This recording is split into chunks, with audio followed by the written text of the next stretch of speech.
In 2015, a Belarusian writer named Svetlana Alexievich won the Nobel Prize in Literature. We're coming up on the 10-year anniversary of her win. She was a noteworthy choice for a few reasons. She was the first writer from Belarus to win the prize, and she was also described as the first journalist, the first winner to combine journalism and literary work in this way. What way is that, you ask? A more important question than you know. My name is Jennifer. I have a master's in Eastern European Studies, so even though this isn't my area, I mostly studied Czech and Polish, I still approach this author with that broader regional studies background that I feel so lucky to have. If you came here from my nonfiction video about World War I, hello. I'm so glad you're here. That was a passion project that I didn't expect anybody else to care about, so I don't know who all you beautiful people are or where you came from. If you're looking for more nonfiction, that's technically not what you're getting here, but I am going to take you through some books that are informed by extensive nonfiction work and that I think a lot of you would enjoy, as much as someone can enjoy the most depressing topics on the face of the earth. Today I want to take you through Svetlana Alexievich's work through her 5 major books. 2 of those are about unconventional Soviet perspectives on World War II. The next 2 are about significant traumatic events from the final years of the USSR,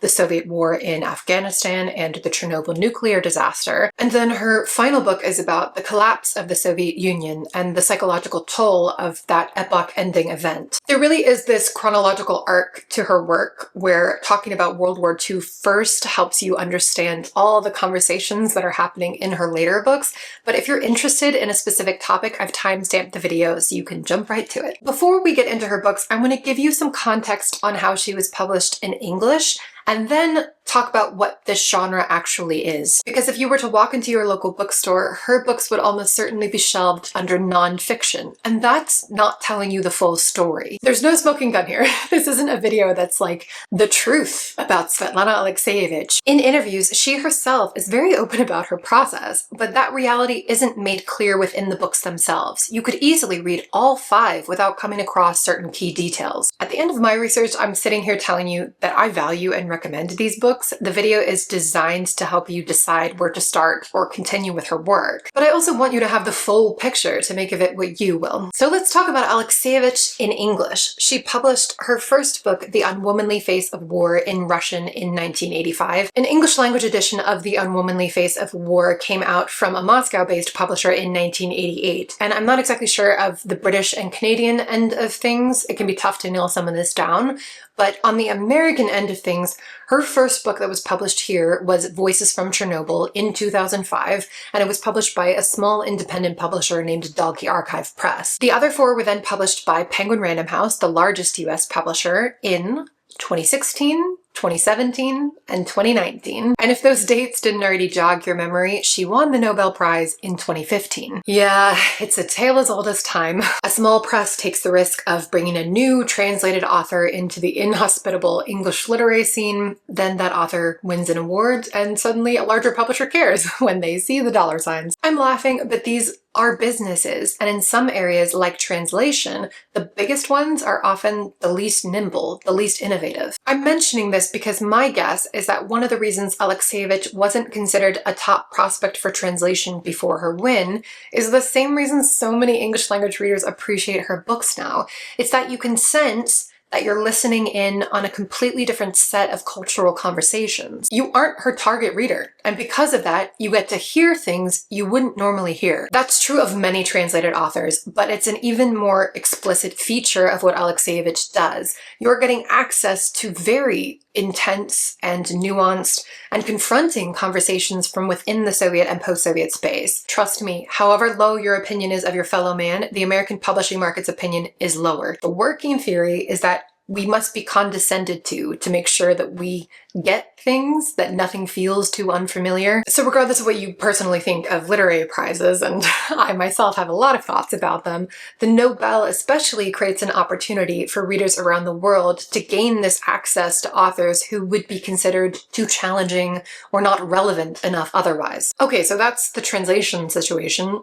But what on earth is this genre? Here's the thing. If you were following the Nobel back in 2015, there's a good chance that you were confused. Deeply confused by the way her work was described. Alexievich herself prefers the phrase novel in voices, and I think that is the most important one to come back to. The Nobel Committee has called it documentary literature and a carefully composed collage of human voices. They've said that she moves in the boundary between reporting and fiction, and in my opinion, unhelpfully, her books have been published in English under the category of oral history. If each successive description felt like it only added to your confusion, you weren't alone. I was there with you. At a certain point, I was like, okay, am I a dum-dum? Like, am I just not sophisticated enough for this? Because how can something be oral history and a novel in voices? I would have thought those two things were mutually exclusive. So let's dive into this. I want to make a list of things we know, things we can hold on to as we move forward. Normally the question is, really, where is the line between fiction and nonfiction? Isn't that interesting to me? Because people will bring it up and then just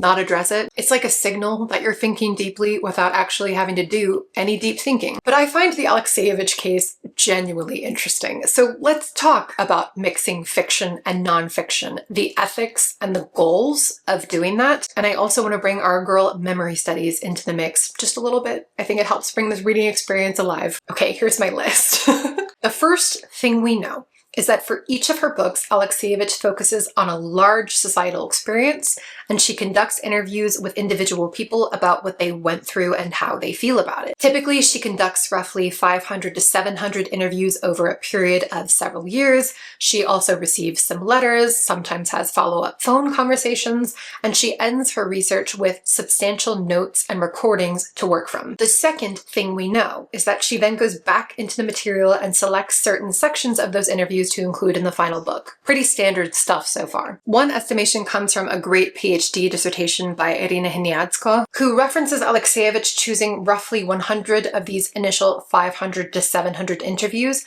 and then in certain instances keeping only a half of a page out of 80 pages of the entire interview. And as Hniadzko notes, even writers whose work is truly oral history have various tools at their disposal to convey an artistic idea. They select bits and pieces from interviews, they order the interviews, and they add introductory and concluding remarks. And all of this shapes how readers experience the work. The third thing we know is that Alexievich standardizes the diction of her speakers, which makes the content itself the focal point and the biggest point of difference from section to section.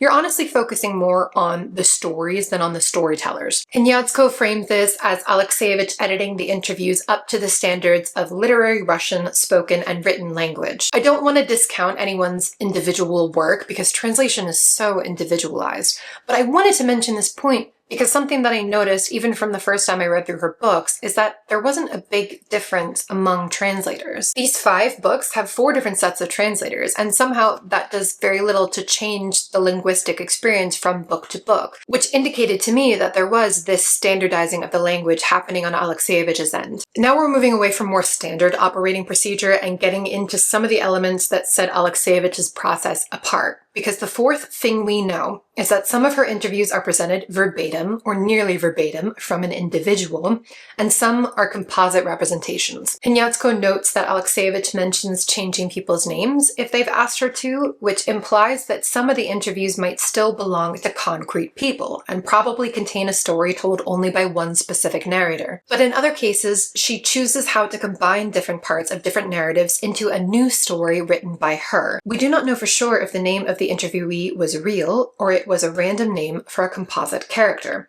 It is very important that we understand that a name of the interviewee might be made up, and one narrative itself might be a collective semi-fictional story of multiple interviewees put together under one title. This introduces certain ethical questions, but not as many as the next thing we know, which is that Alexievich has changed the content of certain stories over time with the publication of different editions. I'll discuss her reasons for that in a minute, but I want to stay with the fact of this first. Hniadzko does great work going through 4 different editions of Last Witnesses, one of her World War II books. The editions she analyzed are from 1985, 1998, 2004, and 2016, and she shows that across them there are certain stories where both small and significant changes crop up over time. So someone's age might change from 5 to 6, which is nothing serious, but also why. Names will change too. paragraphs will be added, little moments of dialogue will be altered between characters, and then sometimes important details shift from, for example, a little girl kissing the portraits of her favorite Russian language writers to that same little girl kissing the portrait of Soviet political leaders in a later edition. This changing content indicates that Alexievich isn't compiling and curating oral histories.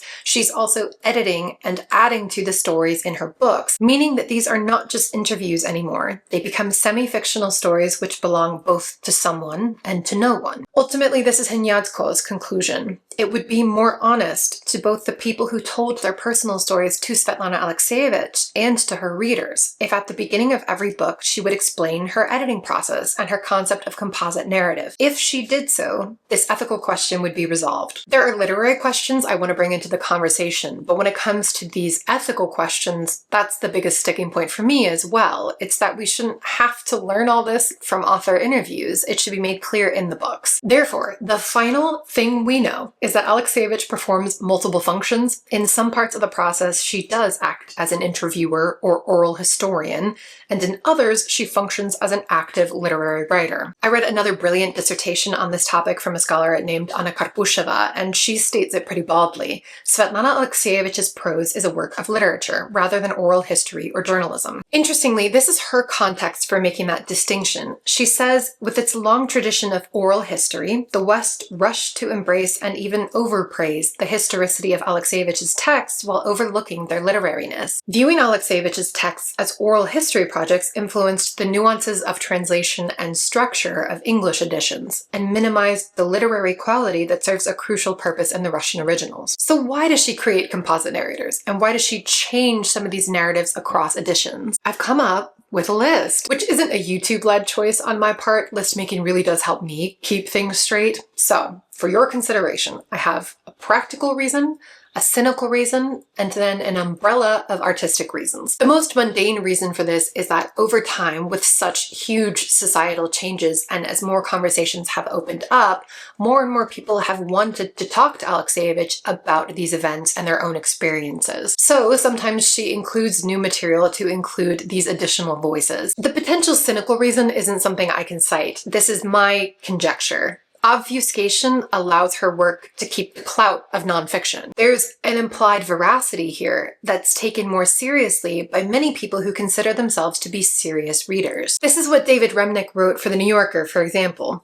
The nonfiction volume that has done the most to deepen the emotional understanding of Russia during and after the collapse of the Soviet Union of late is Svetlana Alexievich's oral history, Secondhand Time. So we have both oral history and nonfiction there. One of the major benefits of being a nobody is that when I'm wrong, I'm not wrong in The New Yorker. But there's a certain gravitas to Remnick's and other reviewers' framing of the matter. So yes, I do think that both Alexievich and her English language publishers benefit from this association with nonfiction. Okay, now for the artistic reasons. Karpusheva's main thesis is that Alexievich uses established artistic genres and subverts them so that the stories she's telling are familiar in form, but more nuanced and unexpected in meaning. Basically, her work is part of a literary tradition in intention and in execution. So for example, Karpusheva says that Alexievich's first book, The Unwomanly Face of War, is playing with the genre of requiem, but by featuring traumatic testimonies of real people, she undermines all the mythic messages that Soviet mainstream discourse sought to convey by means of this genre. This was a feature of her work from the start, and also her perspective on her own texts changed over time. She did her most significant revisions in 2004 as she was reckoning with her own liberation from the Soviet myth, as Karpusheva puts it. She goes on to say, having worked in mainstream Soviet periodicals, Alexievich was aware of the mechanics of the Soviet myth and was able to identify them in others, but not always in herself. After living through the enormous social and political transformations that began after 1985, Alexievich became increasingly sensitive to the slightest manifestations of the Soviet myth, especially in her own writing. One thing Karpusheva does is that she goes through certain changes made to The Unwomanly Face of War, and she argues that in the 1980s, Alexievich was still trying to fit her book into certain Soviet narratives of that war, but that she became more and more resistant to doing so over time. Hence, these deprogramming types of changes. This whole dissertation is worth a read. It's like so high quality, very interesting. I love Karpusheva's insights, and Hnyadzko's too, so both will be linked in the description box. And the last paper I I want to draw from is much shorter, and it's called Personal and Collective Memory in the Works of Svetlana Alexievich by Helga Leonard-Chung. She explains that it was not until debates about Holocaust memoirs gave birth to the new disciplines of memory studies and trauma studies that personal stories by private individuals came to be viewed as part of the communal memorial heritage. And then I like her caution here. To interpret these collections of personal stories simply as a way to give voice to the silenced, or as witness tampering, grossly oversimplifies both Alexievich's role as a writer and the complex relationship between individual and collective remembering in totalitarian and post-totalitarian regimes. What I took away from this in terms of my own reading is that Alexievich isn't just a transcriber because she wants to work with the artistic nature of memory, the way that people write and rewrite their individual histories within this totalitarian context that has shaped their patterns of thought. She herself says it this way: remembering is not a passionate or dispassionate retelling of a reality that is no more, but a new birth of the past. Above all, it is creativity. As they narrate, people create. They write their life. So instead of constructing oral histories, which in themselves are incredibly worthwhile, of course, Alexievich is engaged in an adjacent artistic project, one that's at the intersection of individual memory making, collective memory sharing, and novels, which isn't unprecedented, but it is all very unusual, and I wanted to sit with that. We did it! Yay! Hopefully anyone who would have found that tedious had the self-preservation to jump ahead long before this point, but for me, all these interpretations contributed to my reading, and I hope they do for you too. Now, let's talk about the books.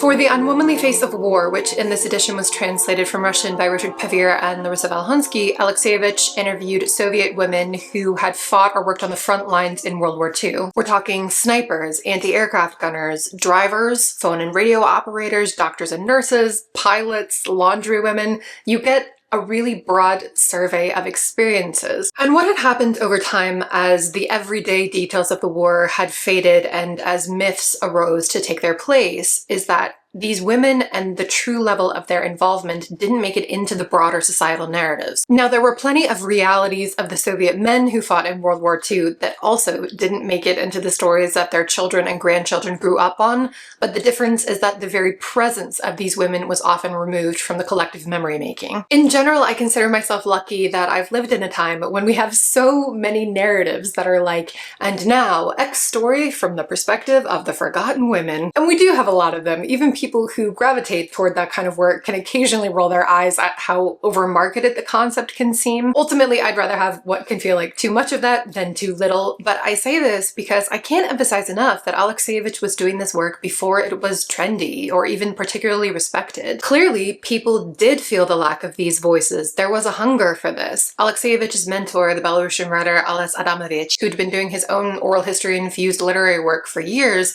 recommended that Alexievich start with this topic because he could sense that these women were ready to talk and that maybe the public was ready to listen. And he was right. When Unwomanly Face was published in the USSR in 1985, it sold out print run after print run, 2 million copies in the space of a few years. For many, this was a totally different approach to the concept of war itself, and that's not just because they were hearing from women. It's the fact that women hadn't been included in the male-centric, heroism-dominated narratives of World War II that allowed them internally to preserve these very personalized accounts of war, accounts that were harsh and messy and unheroic. I go back and forth on this because maybe unheroic isn't the right word. There's a lot of individual bravery in here, but none of it is triumphant. There are very few details of war as it was lived that are actually inspirational. Alexievich discusses all this and much more in her introduction to The Unwomanly Face of War, which is by far the most extensive of her introductions. It's over 40 pages. And honestly, even if you never read a full book from her, I would recommend going into your library and reading this introduction because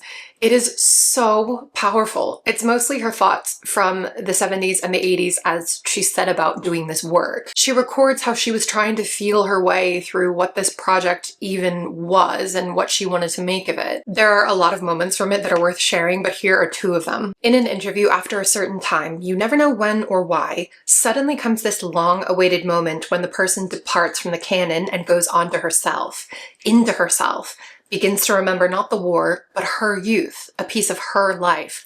I must seize that moment, not miss it. I write not about war, but about human beings in war. I write not the history of a war, but the history of feelings. I am a historian of the soul. So what stories emerge from these methods? Some of them are similar to the types of male stories you might hear from the Soviet perspective. These girls read about war as children and watched war movies so that in 1941 they were filled with this fervent and militaristic type of patriotism. Many of them pleaded to be sent to the front. They also talk about how unprepared the Soviet army was for the German invasion, which in itself is a taboo topic. To talk about the panic and chaos of those early months of the war, the lack of equipment, the territory loss, the enormous casualties. When these women are asked to talk about their younger selves, they talk about their young, abstract thoughts about what it would be like to die for the fatherland, and then about getting to the front and seeing death everywhere up close. Then you have the female-specific story elements, and this is where the multitude of voices matters the most, because you have a lot of shared experiences, but some that aren't. And it all depends on how the speaker interprets what it has meant for her to be a woman. A common element is that the army didn't have clothes or gear that were properly sized for smaller people, so you have all of these stories, a lot of them very charming, about wearing huge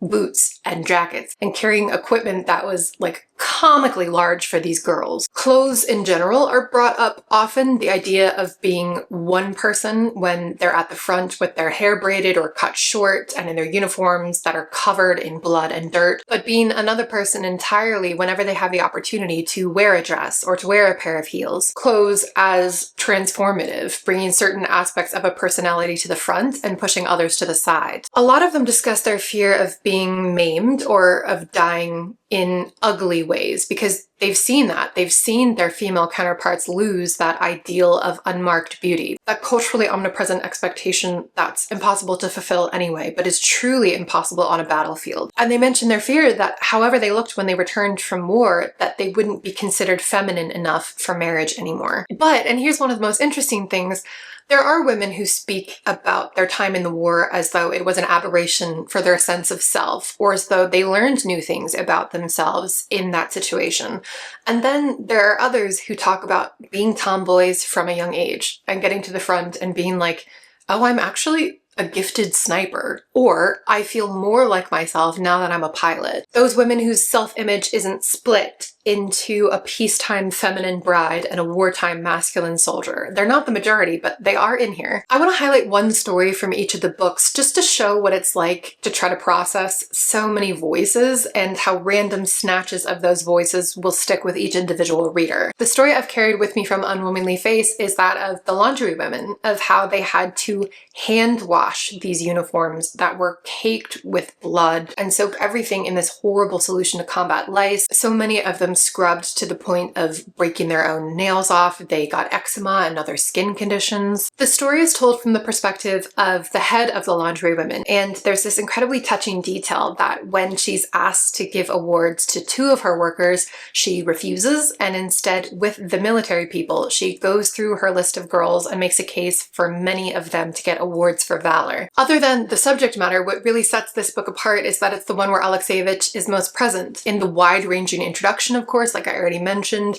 and then there are also these musings from her at the beginning of each section. There's a real sense that many of the women she spoke with ended up treating her like a daughter, and this is the book where you can feel the strongest connection between her and the people she interviewed because she includes more of herself. The opposite is true of her other World War II book, which is called Last Witnesses and is all about children's experiences of the war. It's also translated by the husband and wife duo of Pevear and Volokhonsky, and Look, none of her books is a picnic, but this one is a lot. There's no introduction, there are no personal asides from the author, there really aren't extraneous details of any kind. And where in Unwomanly Face we have stories of all different lengths, in Last Witnesses many of the stories are 2 to 3 pages long. From what I can gather, the ages listed seem to be the ages of these children when the war started. So the youngest one listed is 2 and the oldest is 15, but for the most part we're talking about children who were ages 4 to 12 when the events of this book happened. So those ages are one big contributing factor to the feel of this book. In The Unwomanly Face of War, we're still talking about the life experiences of very young people, but these were mostly women in their teens and 20s who were active participants at the front. So there's that mixture of agency and helplessness that's characteristic of military narratives. Here there's only helplessness because of the ages of the children and because of the geography involved. This is something I want to drive home about Last Witnesses, that these aren't just World War II stories. For English language readers, they're more unique than that because they're mostly Soviet Belarusian World War II stories. Of course, with a multinational, multi-ethnic state like the Soviet Union, self-identifications can be a lot more complicated than that. Throughout these books, you'll meet people who say things like, my mother was Ukrainian, my father was Russian, I married an Armenian, and we raised our children in Azerbaijan. But from the geographical perspective, I looked up every place name that was mentioned in here, and almost every single one was Belarusian. You can't always do a one-to-one match with current borders, given that part of Western Belarus belonged to Poland before the Second World War, but I can say that most of these aren't Russian children's stories. So tell me why Penguin Random House says this on the back of the book. From Svetlana Alexievich, winner of the Nobel Prize in Literature, comes an oral history of children's experiences in World War II across Russia. Their generation grew up with the trauma of the war deeply embedded, a trauma that would change the course of the Russian nation. I promise that I'm not being pedantic here. It does matter that they're wrong. This elision between Soviet and Russian matters more than you might think, and it impacts the self-conception of today's Russian Federation. One geopolitical example is that after the breakup of the USSR, Russia, a state that had never existed in its current form, inherited the USSR's position on the UN Security Council. The USSR was a collection of 15 Soviet socialist republics, but this new state, arguably, could take advantage of a sense of continuity that wasn't grounded in the historical timeline. Today's Russia, it's fair to say, is obsessed with World War II, with the suffering of the Russian people and their triumph over Nazi Germany. To be clear, I'm not out here, minimizing the siege of Leningrad. I have no interest in doing that. But when people talk about Russian death tolls, when they mean Soviet death tolls, they erase in particular the experiences of Soviet Ukraine and Soviet Belarus, which were beat to absolute hell in a way that the majority of the Russian SSR was not. Because of the geography, Germany couldn't get to a place like Leningrad until it had swept through Poland, Ukraine, and Belarus, and the Baltics also. And that makes this a distinctive collection of stories. There are 2 narratives from the Siege of Leningrad in here, but most of the stories don't follow the same pattern as many in Unwomanly Face, where people heard that war had broken out, they received that news, then fathers and brothers were sent to the front, and then these women themselves went to join them in the war. In Soviet Belarus, the war was upon people instantly. There was no advance warning for the Western Front of the USSR. These children don't get to say goodbye to their fathers before they head off to war. Many of them talk about seeing their fathers killed in front of them. It's an immediate reign of terror that's also very confusing because these children and their families are thinking, where is our army? Our great Soviet army? How are Germans marching into Minsk unchallenged? These are stories of occupation and of fleeing for the East, away from Germany's advance.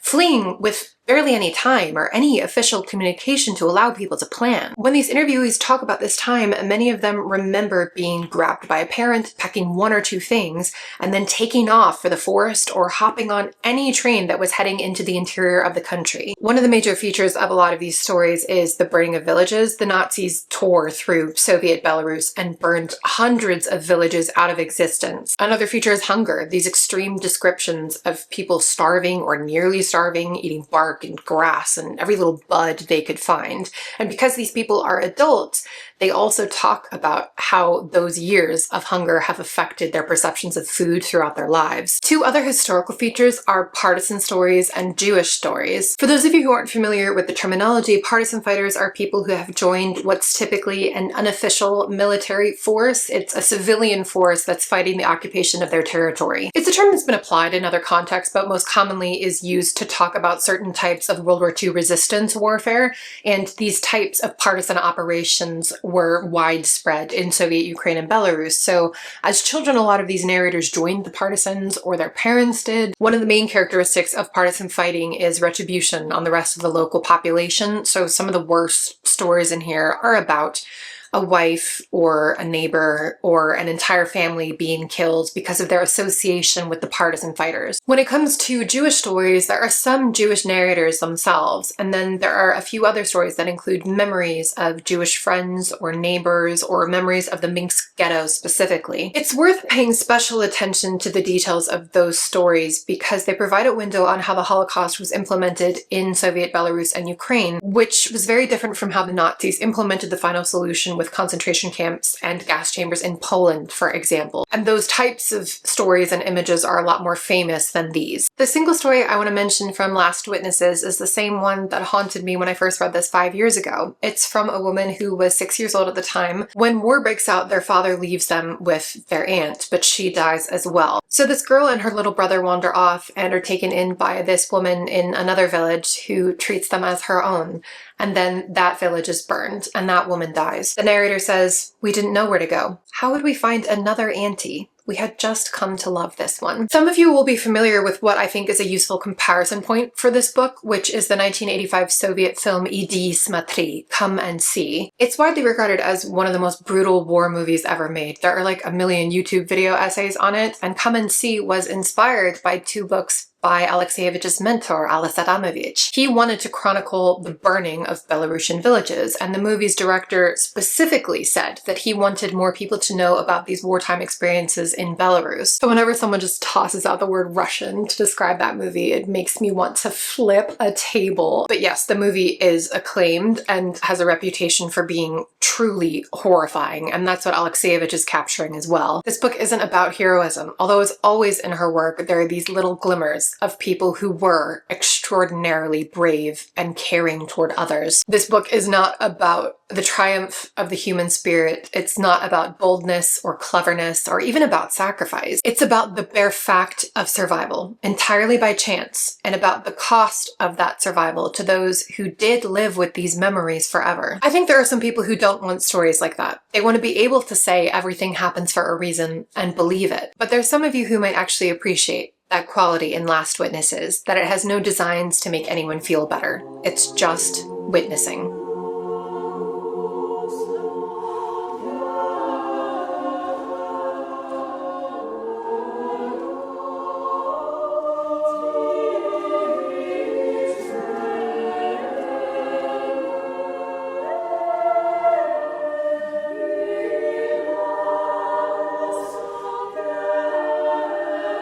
Now we move into her two books about major events from the final decade of the Soviet Union, and the first of those events is the Soviet-Afghan War from 1979 to 1989. This is where it's helpful to have a sense of her World War II books even if you haven't read them first, because World War II casts a long shadow. For Zinky Boys, or Boys in Zinc, which I have translated by Andrew Bromfield, Alexievich went to Afghanistan and then did her customary trips around the USSR to interview a variety of Soviet citizens involved in the war, and the biggest of those categories ended up being military men, doctors and nurses, and then mothers and wives of soldiers who were killed. The book is called Zinky Boys, or Boys in Zinc in some editions, after the cheap zinc coffins that Soviet soldiers' bodies were placed in to be sent home. Right away, one of the main themes is that compared to World War II, there's a narrative vacuum surrounding the Soviet-Afghan War. A lot of these men joined the military because of that legacy, because of the reverence for the soldiers of the Great Patriotic War, as it's often referred to in Russian. But that war involved two key things: collective suffering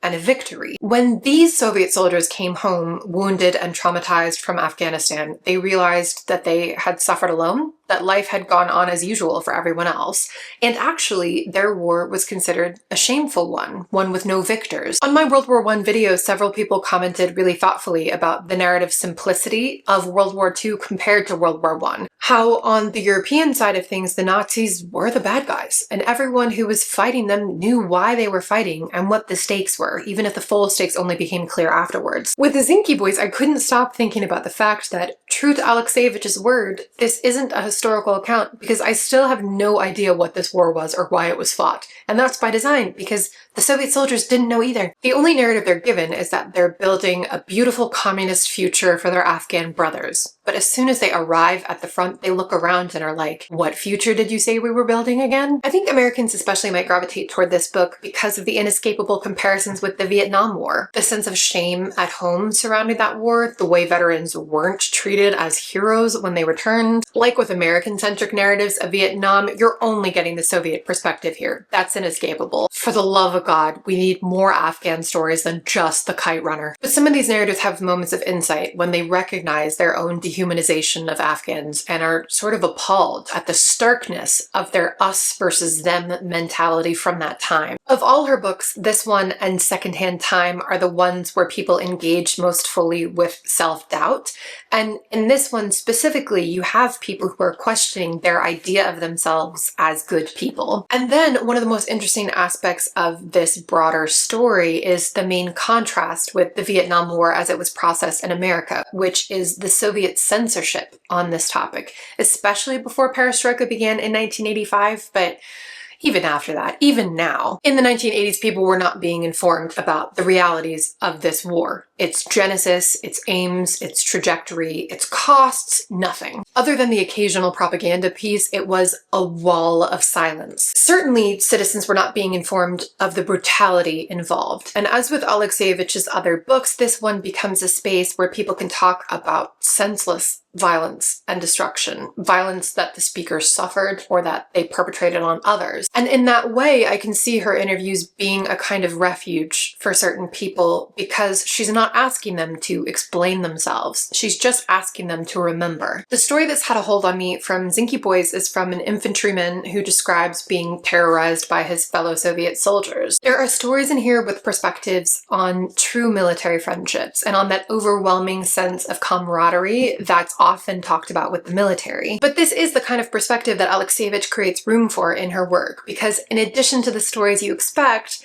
you get this lone voice saying that he didn't feel safe on or off the battlefield, that he actually suffered more from his own side. For your reference though, my guess is that for many people, the mother's stories in here are the most powerful. They're just the ones where the sense of waste is most palpable. In this paperback edition from Norton, there's this whole section in the back about when Alexievich was put on trial in 1993 for the content in Zinky Boys. Some of the people she'd interviewed sued her in the People's Court for allegedly insulting their honor and dignity. It's fascinating reading. The publishing team did a nice job of collecting all these different materials on the trial. The trial itself is absurd, but for me there's one little nugget of truth in here, and it's a matter of separating bad faith critiques from good faith ones. I mean, these are bad faith critiques with these former interviewees contradicting themselves and claiming that actually they were the perfect former Soviet citizens who were actually proud of the war, proud of their brave sons who never cried,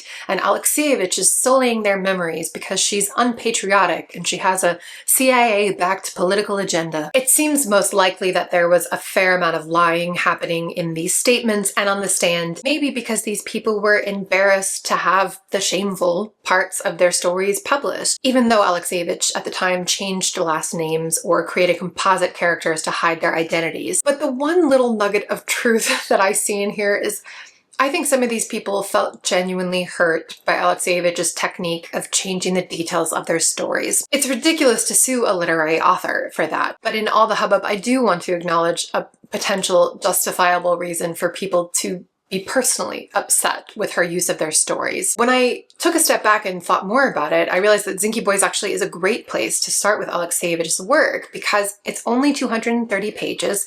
It has an introduction from her notebooks, but it's one that's shorter than the one in The Unwomanly Face of War. She adds personal commentary at the beginning of each section without involving herself too much in the rest of the book. And in some editions, you'll get this trial content too. I think overall, it's one of her most finely balanced reading experiences. But in my opinion, for most people, the best place to start will be with this next book, which is Voices from Chernobyl, translated by Keith Gessen, who's Masha Gessen's brother. Fun fact. In the UK, the title was translated more directly from the Russian original. It's called Chernobyl Prayer. If you've already watched the HBO Chernobyl miniseries and then you go to read this book, a lot of moments will feel familiar because this was a major another source of inspiration for that writing team. This book is more in line with Last Witnesses in that Alexievich herself isn't as present. There's a historical note at the beginning instead of a real introduction. Then we get what at this point is a famous prologue from Lyudmila Ignatenko, the wife of a Chernobyl firefighter named Vasily Ignatenko, who died horrifically of radiation poisoning after the explosion. This was a big plotline in the HBO miniseries, and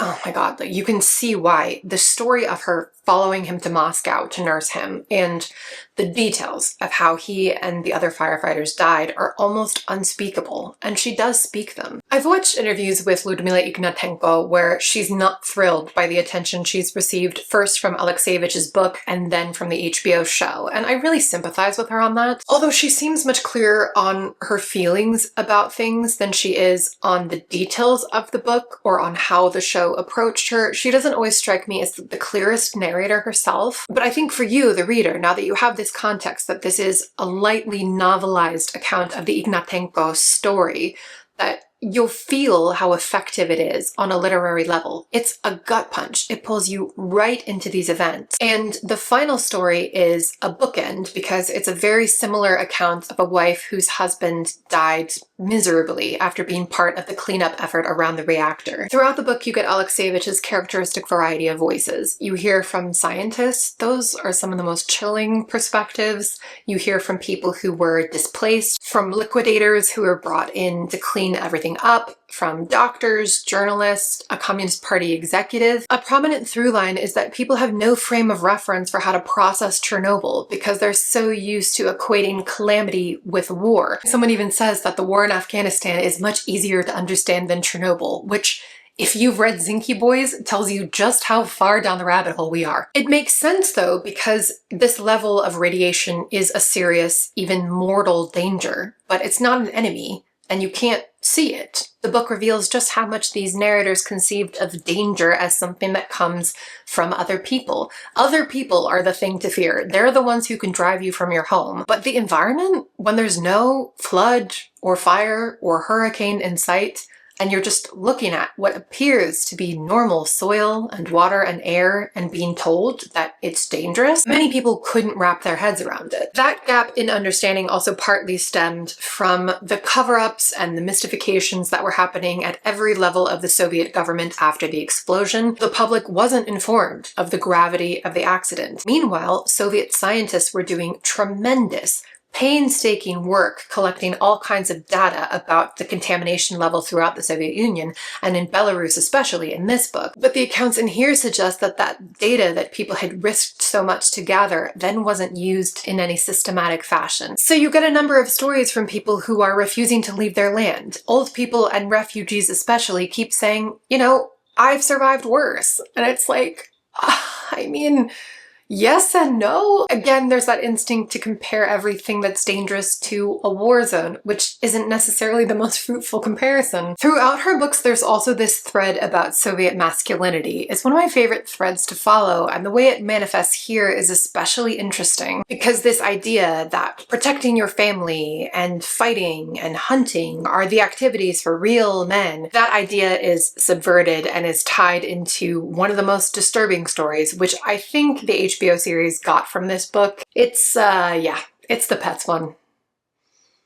We're not going to talk about it. It's fine. It's not fine. I'm strongly considering making a video that's like a Chernobyl disaster starter kit to help people decide where to start in their reading on this topic. But I'll say for now that this is a great introduction to the dysfunctional and maddening and genuinely heroic, that word again, genuinely heroic efforts to contain the damage in the wake of the disaster. But if you want a lot more detail about that part of the process, about the cleanup, then Adam Higginbotham's Midnight in Chernobyl is a good option for that. The single story I want to highlight from Voices from Chernobyl is that of an environmental inspector, because for me it was one of the most revealing and incisive accounts. She talks about how the policy was to lie to the population, to deflect any uncomfortable questions. She describes her assignments and protocols and how in the course of her work, her own standards for herself get lower and lower until she gets to a point where she'll sign and authorize paperwork that she knows is dangerous. Like I said, for most people, I recommend starting with the Voices from Chernobyl because there tends to be that baseline level of interest already already, and because it's the first time that Alexievich explored Soviet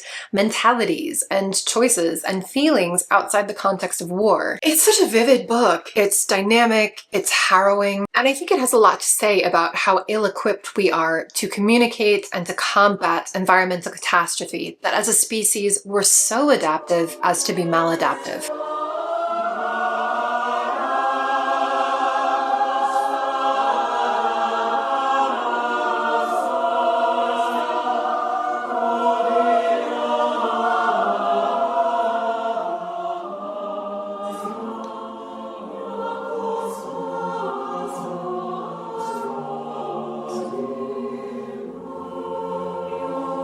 We've arrived at Secondhand Time, which is her big book in every sense. The translator Bela Shayevich had a mammoth task here. Like, what an accomplishment from her. It's the longest of Alexievich's books at almost 500 pages, and its topic is the broadest. This is a range of perspectives on the breakup of the Soviet Union, and discussing that, of course, leads people to discuss all their feelings about what the Soviet Union was for them. Before we get into this, I want to draw attention to something that I think is unhelpful here, which is the assumption that the Soviet Union's collapse was inevitable. Americans especially aren't encouraged to question that idea because the dissolution of our main Cold War rival was treated as a victory lap of sorts, as not just proof that the USSR had done everything wrong, but also proof that the US had in comparison done everything right. And I say this not to rehabilitate the Soviet Union's image. I mentioned that I study Czech and Polish, which hardly predisposes me to be sentimental about the good old Soviet days. I'm saying this because once you frame everything as, why did the Soviet Union collapse? You'll find answers. There's a long list of answers to that question. But even asking that first can preclude asking other questions. Questions like, isn't it strange that this state only existed for 80 years? There are plenty of empires and other collections of territories that had their own huge struggles that still lasted for a few centuries. So I want to approach this event for what it was geopolitically, which was shocking. In the late 80s and early 90s, there were still plenty of versions of the future that would have included at least a partly intact Soviet Union. When the narrators in Secondhand Time sound disoriented, it's not because they were so clueless as to miss all the warning signs. It's because this rupture was genuinely disorienting, even for a lot of analysts whose jobs it was to follow every development. To tell this sprawling story, Alexievich uses two main structural features. The first is that there are sections called snatches of street noise and kitchen conversations where you're getting all these fragments and bits and pieces from different people. But the bulk of Secondhand Time features this second structure. It's these longer narrations than what you see in her earlier work. Most of the stories are 15 to 30 pages. So you really get to settle into each one of them. For both the speaker and the reader, time stretches so that everything feels more meditative. It's almost like you're suspended in time with each person. That element is partly a reflection of how many years Alexievich spent with this topic. She published the first versions of her previous books between 1985 and 1997, but then this one went on to be published in 2013. It was her fifth book. She hasn't published another one since. I mean, God, I would love if we all had a new Alexievich to chat about. But that gap between 1997 and 2013 comes from the fact that she was interviewing people from the 1990s up through the early 2010s for this book. It's interesting, for all the variety of perspective, and there is a wide variety in here, as always, this also feels more interconnected and maybe more symphonic than her other books, because you'll notice many topics recur. One topic is that there was a lot of hope about the transition away from communism. For some people, that entailed hoping for a new and improved version of communism to come out of this transition. Other people were hoping for capitalism, for entirely new economic opportunities. We do hear from a few people who are making that money and who thrive on the cutthroat nature of barely regulated capitalism. But for most of the speakers, whether they wanted the downfall of the communists or not, they typically ended up feeling incredibly disillusioned about the cold realities of that great future they were anticipating. A lot of those feelings can be traced back to the period of shock therapy, which in economic terms means rapidly shifting from a planned economy to a free market economy. There are South American examples of this too, but in the Eastern European context, the shock therapy of the 90s is a contentious issue, and it's the speed of it especially that's questioned. Established state safety nets were almost entirely disregarded. Foreign economists were cavalier about people's immediate suffering, and in the estimation of many, they severely underestimated the length and the extent of that suffering for many sectors of the population. The most prominent example being elderly people whose pensions and life savings went up in smoke overnight. And in the post-Soviet context, you have the added psychological toll of people's beliefs going up in smoke, everything they'd worked for turning to ashes. A number of narrators struggle with this idea that they're perceived by the younger generation as buffoons who were so naive as to believe in the communist ideal. My big single story from Secondhand Time is that of a 59-year-old woman who was raised in a gulag camp from the time she was born in 1937. She mostly grew up in orphanages, even though her mother was still alive, and because she was raised by the state, she remembers loving Stalin. On the day he died, she thought, I had already come to terms with living without my mother, but how could I go on without Stalin? When she's older, she returns to her former prison camp in Kazakhstan, and she speaks to the child of someone who helped run the camp. And after she leaves, she asks herself, what was the point of all that? So 20, 50 more years will go by, and all of it will be stamped into dust, as though we never even existed. One thing that struck me from rereading all of Alexievich's work back to back is that this is her most Russia-centric book. There are some Armenian and Tajik voices, and then we get discussions of Azerbaijan and Georgia and Chechnya, which I appreciated. One of the most under-discussed aspects of the breakup of the Soviet Union is the wave of ethnic cleansings that took place across its former territories in its aftermath. And she also makes a point of displaying the intense racism that many Russians have toward people from the Caucasus or from Central Asia. But this is still overwhelmingly a book about the Russian Federation and about how post-Soviet Russians were then processing their new country, which I say neutrally given her body of work. Many writers get sucked into the vortex that is Russia or the Russian SSR and only ever have a cursory interest in any other regional perspectives, and Alexievich isn't like that. I mentioned the Russian foundation of Secondhand Time because it makes the feeling of loss much stronger than the feeling of gain. And when you're talking about the death of the USSR, if she had focused on interviewing Lithuanians or Ukrainians, for example, there would have been less nostalgia for Stalin, for one thing, and for another, just a much stronger impression of people dancing on the Soviet Union's grave. But because of the nature of the Russian transition in the 90s and early 2000s, and the sense that Russia had been territorially and spiritually diminished by these changes, you're getting a specific kind of emotional palette. On a personal note, no criticism intended toward Alexievich, I'm tired of discussions about the Russian soul and whither goest Russia? My question is, what would it take for Russian soldiers to stop blowing Ukrainian children to bits? That's the question that consumes my thoughts, far more than any further musings on the nature of the Russian soul. Other people are free to care about that, I'm just not going to be one of them. Having said that, I should also say that I was planning to reread her other books, but only to dip back into Secondhand Time, and I ended up rereading the whole thing, despite my own fatigue and frustrations with some of its preoccupations. A part of me near the end of this project desperately wanted to be reading about anything other than the Gulag. Enough with the memory studies, enough with the trauma studies. This girl needed a break. But once I was in this, it turns out that I wanted to re-experience all of it, the whole epic. So my advice, because I know some of you prefer to jump into the deep end. You want to start your World War I reading with G.J. Meyer's A World Undone. You want to start your Victorian reading with Middlemarch. You want to jump into biography reading with all of Robert Caro's LBJ books. If that's you, and you want to read the big one from Alexievich, this is your book. But even for people who are used to long books, I recommend proceeding gently with this. It's not complicated to read, but I know people who have tried to plow through it and have found that it was like a quagmire of, oh my God, this book isn't even that long and somehow it's taking me forever. Like I said, it's more about meditation than momentum. These are long fragments, but they are fragments. It's a book that insists on its own rhythm. That's actually one of the most interesting things about it. So if you're responsive to that and maybe read other books alongside it if you need a break, I think you'll be setting yourself up for success. Thank you for spending this time with me to discuss ultra-depressing, semi-fictional stories that were informed by oral history and memory studies. I grant you that description doesn't have the same ring to it as just slapping the words oral history on a cover, but that's what I can do for you. This was the final video of my winter season. I'm currently in the planning phase for an upcoming summer season, and I'll be coming back sometime in the coming weeks, not too long from now, to talk about that decision. Reading is time intensive, and I love that about it, and I can't churn out videos that I'm proud of without resetting. I feel like the world needs everyone collectively